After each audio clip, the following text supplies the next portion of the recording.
আজ আমরা প্রেস ক্লাবের সামনে দাঁড়িয়েছি বাংলাদেশ গণতান্ত্রিক গার্মেন্টস শ্রমিক আন্দোলনের পক্ষ থেকে।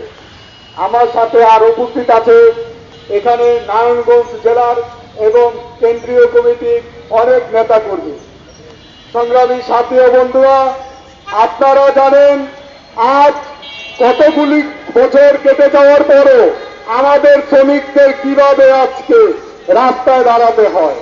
আপনারা জানেন আজকে মিরপুরে যতগুলি শ্রমিকের আগুনে পুড়ে মারা গিয়েছে, আমরা তাদের উপরে কোনো পদক্ষেপ সরকার এবং প্রশাসনকে নিতে দেখিনি।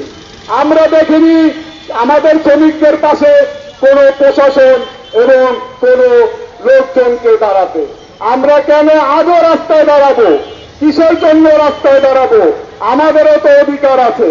আজকে যখনই আমরা মালিক এবং সরকারের গুরুত্বপূর্ণ ব্যক্তিদের কাছে যাই, তারা আমাদেরকে কোনো আশ্বাস এবং কোনো সহানুভূতি দেখায় না।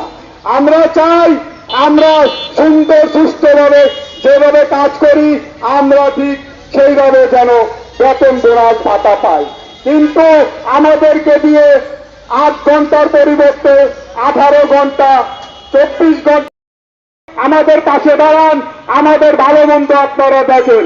ধন্যবাদ সবাইকে।